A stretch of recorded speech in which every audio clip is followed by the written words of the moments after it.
Welcome back, Halo followers. Let me ask you a question. Do you think Halo Infinite will die without Battle Royale? A popular streamer recently came out and said this, and I kind of want to debunk this. I want to talk about why they're wrong, but also why they're right. What? Well, it's not really the way you think it is, but there is a point to be made here, and I kind of understand where they might be coming from. Firstly, I would like to say right off the bat, how I heard this statement was that I can't make money off my Twitch audience because this is an arena style game. That's what I heard.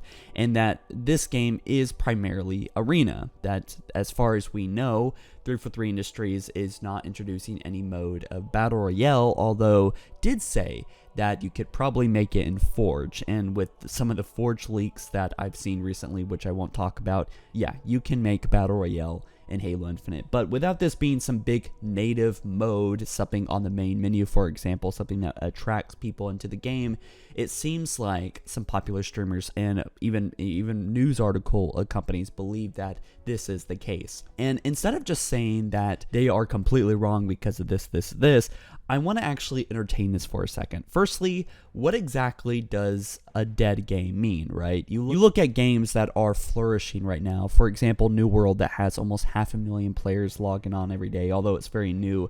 But games as old as Counter-Strike is getting 350, 400,000 people playing a day, Dota 2, and then you have Team Fortress 2, Grand Theft Auto 5, Destiny 2, which by the way still holds up about 50 to 60,000 players a day, right? So that is some pretty impressive charts right there for games that are doing very well. Halo, on the other hand, at least on PC, you have MCC, which is not just one game, but a collection of some of the most iconic games in gaming. Only retains about 5,000 to 7,000 players a day, many times less than that. Now, that is PC, but it is PC. I mean, there's millions of people that can play Halo, that never played Halo, that now can, and we still have low numbers. Now, is Halo dead right now? It's hard to say. I mean, the community used to be much bigger. Obviously, Halo really dropped off after Halo Reach. Really, you could say after Halo 3. Halo has just been in decline for a long time, and here we have a potential resurrection. I do understand the mindset of saying that Halo Infinite will die without Battle Royale because, yeah, Halo has had some pretty rough times in the past. Halo 4 and 5, the numbers were dismal to say the least, and how fast the community withered out after launch is pretty dismal. But considering that Destiny 2 by itself is larger than the entire fan base that is playing Halo every day by 10 times over, I would understand the mindset that Halo needs a crutch. It needs to get in line, it needs to make trends or follow them. And as far as what we've seen, it isn't doing either. Now, I am hopeful because Halo Infinite seems to be doing a great job at marketing, pulling people back into the franchise, building a lot of hype, and there is a lot of eager streamers and YouTubers and content creators that want to populate this game, that want to talk about this game, but I believe they are nervous. And the current trend right now is Battle Royale. I do believe that Battle Royale is a trend that eventually will become just, wither out and becoming one of the staples of what gaming is instead of the staple of what gaming is right now. But you look at the most popular games, honestly, a lot of the top games on Twitch as well as YouTube are not Battle Royale games, so it's kind of an ignorant comment to say that Halo needs those things. I believe what Halo needs is to reinvigorate the series and to create something that we've never really seen before for an arena-style game. That's what Battle Royale was. It took something that was familiar and turned it into something that was very simple, but also very addicting. And that's what I think 343 needs to do. And that's why I think the one thing that Halo Infinite really does stand out from most shooters, most games like this, is Forge mode. And Forge mode is being delayed an entire 6 months after launch. I think that is seriously going to hurt the longevity of the game. However, Halo Infinite has a couple things that make it different than any other launch in Halo history.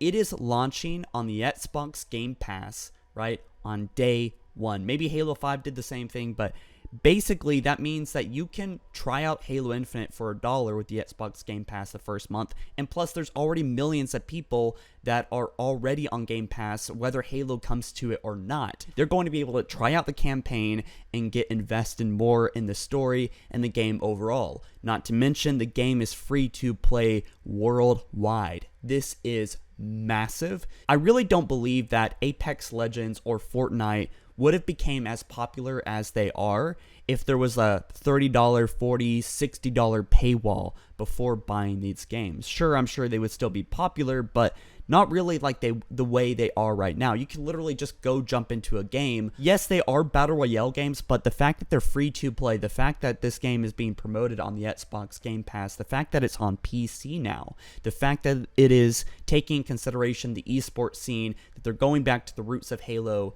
there is a lot to consider here instead of just saying that Halo would die without VR. I think that it has a lot going for it. The only thing that I think that really needs to be changed is that launch date on Forge, because I do believe that is going to hurt the game long term. And getting the player base addicted, getting them into the game and enjoying tons and tons of content, which by the way would be produced by, a lot of it would be produced by the community in Forge and custom games. I think it's a really big shame that that is not coming at launch, and I think that is going to affect the longevity in the player base much more than anything else. But what we've seen over and over again is that live service games do better than games that are not live service. When you have content that is continuously pumping out, I think that is a great sign that the game is being, held up by the people making the game, right? You look at games like Star Wars Battlefront 2, that game really struggled at launch, but they listened to fans and they fixed the problems, they adjusted it, they took out the pay-to-win stuff, and then the game became insanely popular because all the updates were free. And that looks like pretty much what we are getting with Halo Infinite. I'm not quite sure how the Battle Pass system is going to work and how the paid content is going to work, but essentially, Halo Infinite being a live service game is good news, I think, as far as longevity goes and keeping the game, quote, alive, whatever that actually means, right? As far as it being on the top 10 list, it's really hard to say. This is why I think that Halo Infinite needs to do something that has how it's never done before. I think making Halo like Halo again is the lowest bar you could set as far as to casual gamers. It's like, oh, okay, they finally fixed Halo where it's fun again. And maybe I'm being overly critical there. Yes, I've had fun with Halo 4 and 5, but if you just look at how Halo has been doing since those games have released, most people became disinterested. Millions of Halo fans stopped playing Halo after Halo 3 and Halo Reach. So, just objectively speaking, yes, I believe Halo has gone back to the roots. I believe that this game appeals to Halo Reach and Halo 3 fans, but it's got to do more than that, right? And maybe that's what the streamers are getting at, that Halo needs Battle Royale. Otherwise, it's not going to be streamed. It's not going to have 100,000 people playing a day or whatever numbers you think is appropriate for Halo. Halo has a lot going for it, more than these streamers fully understand, I think. This is pretty relevant because, at least for me, alright, this is just my opinion, I believe Halo has finally evolved in the proper way. The real test moving forward is not that is the game going to be a proper live service game. We saw that 343 has done well with that with MCC and Halo 5. The real test is this game going to work at launch. I think it will. I think the test has proven that 343 has built a great system. Also, I think that's just, it's going to appeal to a lot of people, add a lot more value to Game Pass. The real test that no one is talking about right now, that no one wants to probably talk about right now, is microtransactions. I mean, if you remember last year, there was a lot of talk about that, a lot of negativity about that, and it wasn't really explained.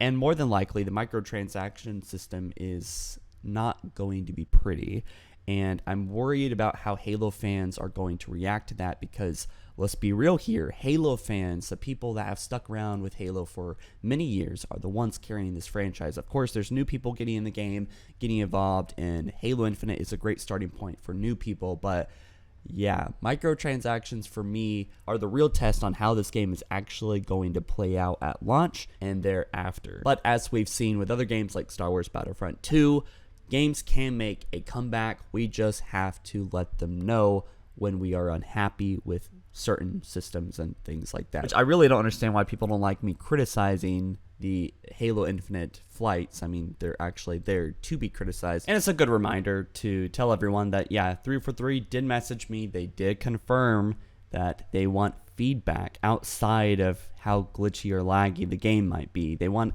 reviews and thoughts about the Magnum and the BR and how the game plays, the game modes and maps. They want feedback on the game. With that being said, guys, be sure to let me know down in the comments below, do you think Halo Infinite will struggle, will die, or be just fine without Battle Royale at launch? I mean, it's quite a simple game mode, but is it something that gamers really need in every game now to be on the top 10, top 20, top 30 leaderboards of games that are just popular in gaming right now? Or will Halo just be fine being an arena shooter, which is something that isn't terribly popular at the moment? So let me know your own thoughts down in the comment section below. I'm very curious about having a discussion and see what y'all's thoughts are about this. I probably have a suspicion you think it's going to be just fine. But if not, let me know. Like this video up or dislike it. And let me know down why in the comment section below. And subscribe. Join me on the journey of following Halo. And I'll catch you guys in the next one soon. Peace.